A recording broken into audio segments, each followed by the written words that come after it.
Guys अगर episode 4 को यहाँ पे रिव्यू करना हो ना तो मैं इसे एक लाइन में ऐसे रिव्यू करूंगा कि अंकल से सीधा डेमन, वारे तेरे जलवे रेनेरिया, मजे ही मजे। और जिन लोगों को उस टाइप का कंटेंट पसंद है, जिनको समझना है वो समझ गए, तो ये एपिसोड उन्हीं लोगों के लिए। बट जो पॉलिटिकल टर्मोइल रिलेशनशिप्स के बीच में हमें यहाँ पे देखने को मिला है, एब्सोल्युटली फकिंग इनसेन। यहाँ पे हमें डेमन वापस लौटते हुए दिखाई दिए स्टेपस्टोन्स की बैटल से, जहां पे उनके ब्रदर उनको एक्सेप्ट तो करते हैं लेकिन अगले ही पल लात मार के एपिसोड के एंड में भगा देते हैं। लेकिन ऐसा क्यों होता है और क्या वो बड़ी चीज है जो कि हमें फोरशैडो की गई है रेनेरिया की डेथ से रिगार्डिंग, तो ये हम सारी चीजें एक्सप्लेन करने वाले हैं। एपिसोड की शुरुआत ही होती है उस एपिसोड 3 की कंडीशन से, जहां पे विसेरियस ने रेनेरिया को बताया होता है कि तुम अपने पसंद का ब्राइड ग्रूम जो है वो चुन सकती हो, लेकिन all Reneria wants is that to fuck before the marriage. She is damn horny. और पूरे के पूरे एपिसोड में हमें यही पता चला कि उसे जो भी मिले ना वो उससे मतलब निपट जाएगी। तो यहाँ पे वही चीज़ हमें देखने को मिलती है, लेकिन उसे कोई पसंद नहीं आता है। अब होता क्या है, डेमन का रियूनियन होता है,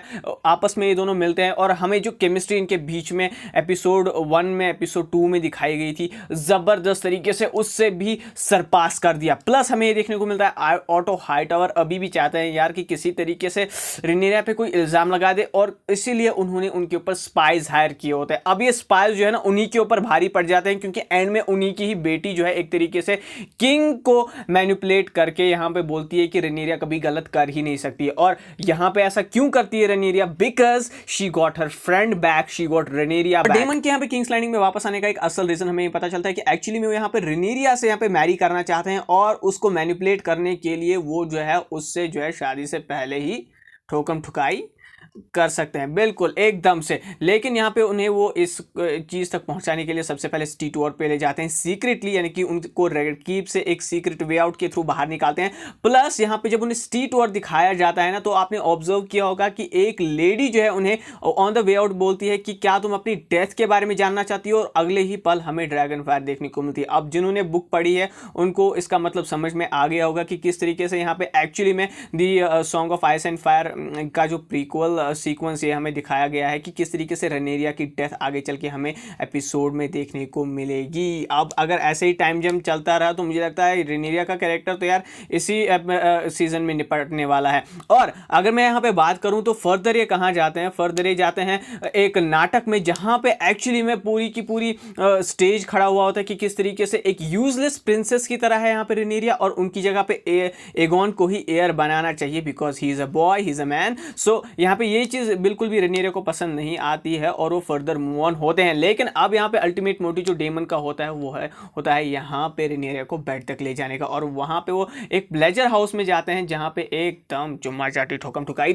जम के होती है। लेकिन पता नहीं यार क्या आता है डेमन के मन में कि वो बैक ऑफ कर जाते हैं, और उनका मकसद असल में ये होता है कि शायद से अगर यहाँ पे ऑटो हाईटावर ने हमारे पीछे स्पाई लगा के रखे हैं, मुझे लगता है कि ऑल अलोंग यहाँ पे ये सारी चीज़ें जो हैं डेमन को पता है कि किस तरीके से उनके ऊपर स्पाई किया जा रहा था, और बावजूद इसके उसने यहाँ पे इतने पब्लिकली जो है रेनेरिया के साथ ये हरकतें की हैं ताकि वो पकड़ी जाए और उनको डिसइनहेरिट कर दिया जाए, डिस्क्रेडिट कर दिया जाए किंग की तरफ से। इसलिए वो यहाँ पे बैक ऑफ करते हैं। और जब यहाँ पे रेनेरिया वापस आती है महल में, तो फिर सर क्रिस्टन के साथ क्या होता है, मतलब वो उन्हें अंदर खींच के बुला लेती है, और उसके बाद फिर से वहीं ठुकम ठुकाई और टपाटप शुरू। और ये चीज़ें यहीं पे स्टॉप नहीं होती है, क्योंकि अगले ही दिन हमें पता चलता है कि असल में ऑटो हाईटावर के स्पाई जो है उस प्लेजर हाउस में भी उस टाइम पे मौजूद थे जब ये सारी हरकतें डेमन और रेनेरिया कर रहे थे। और अल्टीमेटली हमें पता ही है कि ऑटो हाईटावर का मोटिव जो है वो यहाँ पे किसी भी तरीके से एगोन को as an official heir, first born heir declare करवाना है किसी भी तरीके से विसेरियस की तरफ से। लेकिन ये सारी चीजें जो है कहीं ना कहीं एलिसेंट सुन लेती है, और अगेंस्ट ये फिर से ऑटो हाईटावर के ही चला जाता है कि एक्चुअली में उन्हीं की बेटी सबसे पहले यहाँ पे रेनेरिया से कंफर्म करती है कि क्या तुमने डेमन के साथ ये सारी चीजें की है। अनफॉर्चुनेटली यहाँ पे उन्हें सर क्रिस्टन के बारे में कुछ भी पता नहीं चलता है, और ये सारी चीजें यार कहीं ना कहीं मन में तो चल रही होंगी रेनेरिया की, मैंने कांड एक के साथ किया और इल्जाम दूसरे पे लग रहा है, और वो जो है मेरा कांटा रास्ते का वो भी हट रहा है, क्योंकि कहीं ना ना कहीं डेमन भी एस्टैब्लिश करने की कोशिश कर रहे थे, यानी कि रिडीम करने की कोशिश कर रहे थे अपने इस एपिसोड में अपने ब्रदर के सामने। और जब ये सारी चीज़ें जो है अब विसेरियस को पता चलती है कि डेमन ने यहाँ पे रेनेरिया के साथ क्या करने की कोशिश की, और जब ये बात एलिसेंट भी सुन लेती है ना, तब एकदम को वो भी शॉक हो जाती है। लेकिन रेनेरिया से ये कंफर्म करने के बाद, एक तरीके से उनसे कसम खिलवाने के बाद, वो उनसे बोलती है कि मैंने डेमन के साथ ऐसा कुछ भी नहीं किया। अब क्या यहाँ पे जो है एलिसेंट के फीलिंग्स है डेमन के लिए,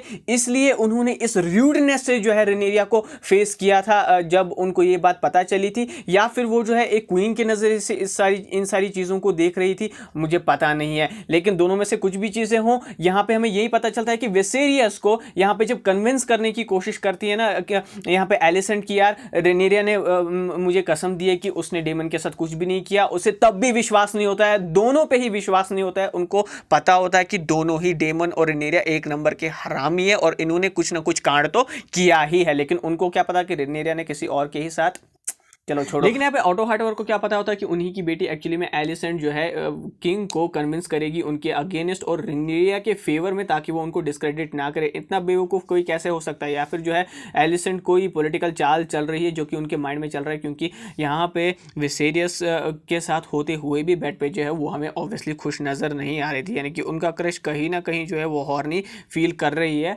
एक्चुअली में डेमन के लिए ही। बट यहाँ पे एक और चीज़ जो हमें दिखाई देती है कि जब यहाँ पे कन्फ्रंटेशन होता है डेमन और विसेरियस का कोर्ट रूम में, जब ये सारी बातें पता चलती है तो यार फिर से लात मार के भगा देते हैं। मतलब क्यों ऐसा होता है डेमन के साथ में? अभी मतलब कहानी शुरू भी नहीं होती है, अभी वापस आए भी नहीं होते हैं किंग्स लैंडिंग में, और लात मार के बाहर भी निकाल देते हैं और वेल भी भेज देते हैं यहाँ पे विसेरियस उनको। अब क्या नाइंसाफी है इस कैरेक्टर के साथ। लेकिन बाय फार मुझे लगता है कि एक जबरदस्त टैक्टिकल परफॉर्मेंस थी डेमन के कैरेक्टर से। मैट स्मिथ ने नेल कर दिया है इस रोल को, यार मेरे तो एब्सोल्यूट फेवरेट हो चुके हैं। लेकिन last but not the least, यहाँ पे जब रेनेरिया कन्विंस करने की कोशिश करती है ना विसेरियस को, उनको फिर भी यहाँ पे यकीन नहीं होता है कि ये सारी चीजें उसने डेमन या फिर किसी और के साथ नहीं करी होंगी। अब ऐसा क्यों होता है? क्योंकि एपिसोड के एंड में कुछ ऐसा अनएक्सपेक्टेड चीज जो है मूव यहाँ पे विसेरियस करते हैं। अब वो क्या है, वेट इसका करो। लेकिन इससे पहले जब ये front to front face to face वाला सीन होता है फादर डॉटर के बीच में, जब वो सारी चीजें बताती है उनको कि अगर मैं एक मैन होती, एक लड़का होती, तो क्या मुझ पे ऐसे इल्जाम तब भी लगाए जाते, मुझे डिस्क्रेडिट करने की बात तब भी करी जाती। अभी एक फेमिनिज्म वाला इशू है जिसमें हम घुसना नहीं चाहेंगे, लेकिन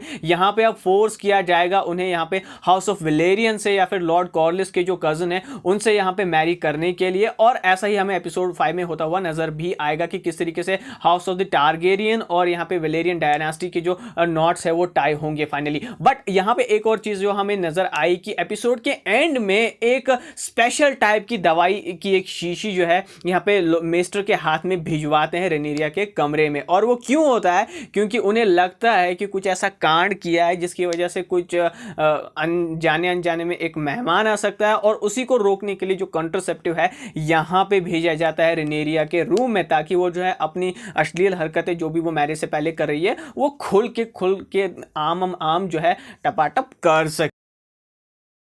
बट गाइस जब यहाँ पे ऑटो हाइटोवर जो है एक्चुअली में स्ट्रिप हो जाते हैं अपनी पोजीशन से, यानी कि हैंड ऑफ द किंग की पोजीशन से, तो ये शायद से जो है मिल सकते हैं अब यहाँ पे डेमन टारगेरियन से और कॉर्लिस वलेरियन से अपना बदला लेने के लिए अगेंस्ट दी यहाँ पे विसेरियस। देखो यार, डेमन और कॉर्लिस जो है पहले ही एक साथ है, एक स्ट्रेटेजिकली इनका पैक्ट बना हुआ है। अब उसमें अगर ऑटो हाइटोवर भी शामिल हो, क्योंकि यहाँ पे उन्होंने यही कोशिश करी थी ना कि वो यहाँ पे एगन को जो है फर्स्ट ईयर बनाने की कोशिश करेंगे, जिसकी में वो नाकाम रहे, और यहाँ पे उन्हें किंग ने एक तरीके से वो बिट्रेल की तरह रहेंगे किंग के इस मूव को। और इसके बाद जो डेमन के साथ भी हुआ है, जिस तरीके से उन्होंने प्रपोजल रखा था यहाँ पे रेनेरिया से वेड करने का, वो भी फुलफिल नहीं हो पाया, जिसके थ्रू वो यहाँ पे आयरन थ्रोन पे जो अपना कंट्रोल या फिर अपना इन्फ्लुएंस जमा सकते थे, वो चीज नाकाम हो गई। तो ये सारी चीजें जो है कहीं ना कहीं सेट इन प्लेस करी गई है ताकि ये दोनों अनएक्सपेक्टेड अलायंस जो है आपस में मिलके यहाँ पे बैंड बजा सके विसेरियस की। और कहीं ना कहीं वो जो खरोंचे लग रही थी ना विसेरियस को, क्या वो जो है यहाँ पे ऑटो हाइटोवर की वजह से लग रही थी कि यानी कि